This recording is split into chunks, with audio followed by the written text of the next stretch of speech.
चलिए शुरू करते हैं भानपुर की कहानी का दूसरा पार्ट। दोपहर की तेज धूप में रहमत चाचा को गायब होते देख आनंद के माथे पर पसीना आ गया। उसका विज्ञान, उसकी पढ़ाई लिखाई सब धरी की धरी रह गई। उसे समझ आ गया कि वह एक ऐसे जाल में फंस चुका है जहां से जिंदा निकलने का कोई रास्ता नहीं है। वह तुरंत घर भागा। उसने अपनी दादी का हाथ पकड़ा और बोला, दादी, हम इसी वक्त यह गांव छोड़ रहे हैं। शहर चलिए मेरे साथ।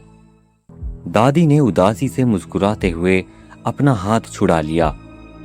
उनकी आंखों में कोई डर नहीं था, सिर्फ एक गहरी बेबसी थी। उन्होंने कहा, भानपुर में जो एक बार आ जाता है उसका यहाँ से जाना लगभग नामुमकिन हो जाता है। अनंत नहीं माना। उसने अपना बैग उठाया, दादी को वहीं छोड़ा और गांव के बस स्टैंड की तरफ दौड़ पड़ा। दोपहर के 3 बज रहे थे। अजीब बात यह थी कि पूरा गांव सूना था, जैसे कोई भूतिया सन्नाटा हर तरफ पसर गया हो। अनंत बस में बैठ गया। बस चली। खिड़की से बाहर देखते हुए अनंत ने राहत की सांस ली कि वह उस मनहूस जगह से दूर जा रहा है। आधा घंटा बीता, 1 घंटा बीता, 2 घंटे बीत गए। शाम का वक्त होने लगा था और काले बादल आसमान को घेरना शुरू कर दिया था। अनंत ने खिड़की से बाहर देखा तो उसका दिल बैठ गया। बस के दोनों तरफ अभी भी बांस के ऊंचे ऊंचे घने जंगल थे। रास्ता खत्म ही नहीं हो रहा था। उसने घबराकर ड्राइवर से पूछा, भाई, शहर आने में और कितना वक्त लगेगा? ड्राइवर ने कोई जवाब नहीं दिया। उसने न सर घुमाया न कोई हरकत की।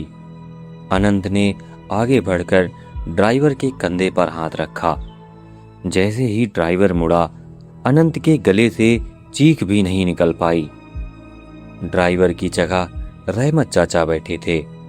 उन्होंने बस का स्टीयरिंग छोड़ दिया था और उनके दोनों हाथ उनकी लाठी पर टिके थे। उन्होंने सूखी खोखली हंसी हंसते हुए कहा था ना बेटा, भानपुर की सीमा में अभी रहमत जिंदा है। शाम के 7 बजने वाले थे। किवाड़ बंद करने का वक्त हो गया था। अचानक बस का इंजन बंद हो गया।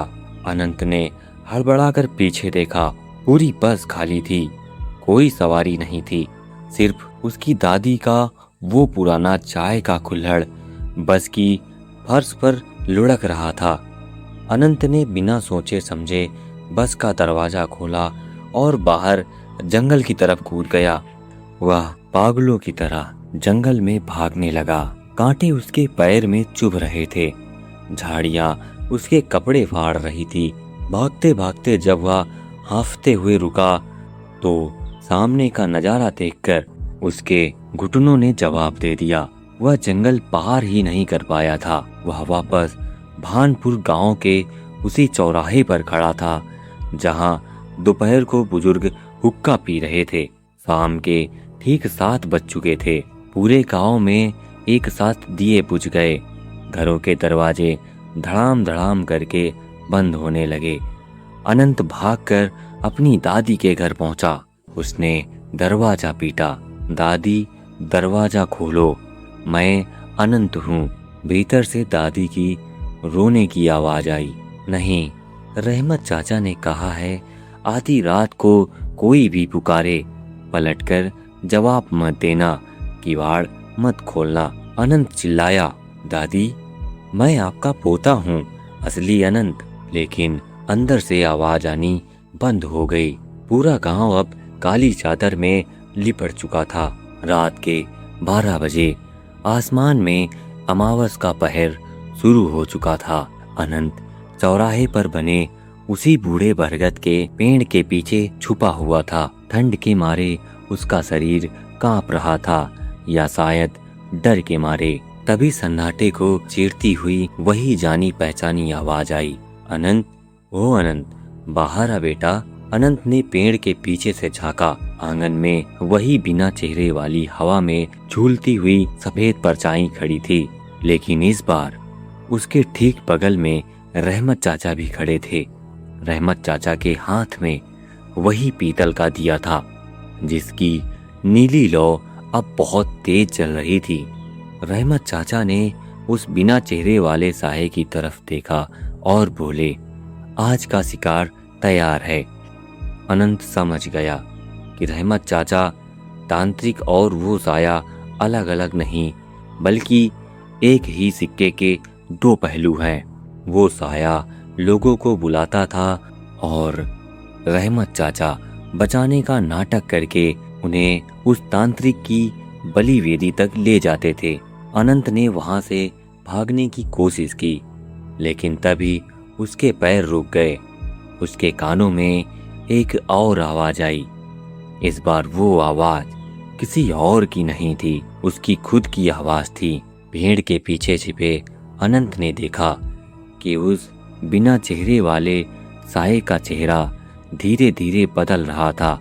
उस सपाट चमड़ी पर आंखें, नाक, होंठ उभर रहे थे। कुछ ही सेकंड में उस साये का चेहरा हूबहू अनंत जैसा हो गया। रहमत चाचा ने मुस्कुराते हुए पेड़ की तरफ देखा, जहां असली अनंत छिपा था, और बोले, भानपुर को नया चौकीदार मुबारक हो।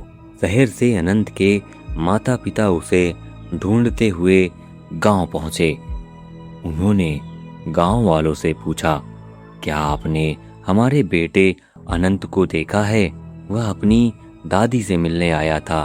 गांव के बुजुर्गों ने हुक्के का दम खींचते हुए कहा, अरे अनंत तो सुबह की पहली बस से शहर लौट गया था। उसने कहा कि उसका मन यहाँ नहीं लग रहा है।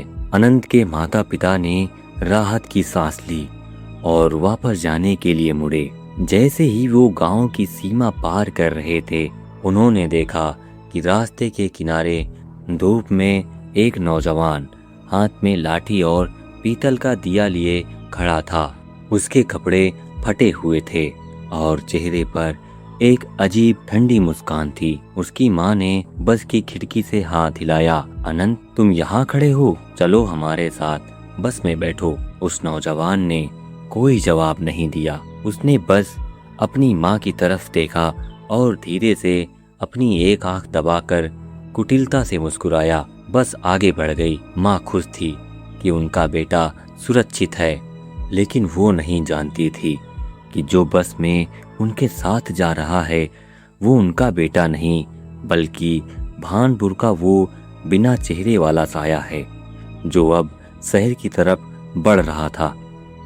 और असली अनंत वह अब भी हर रात भानपुर की गलियों में हाथ में लाठी लिए चिल्लाता है, किवाड़ बंद कर लो भाई, क्योंकि अब मैं किसी को बचाने नहीं आऊँगा।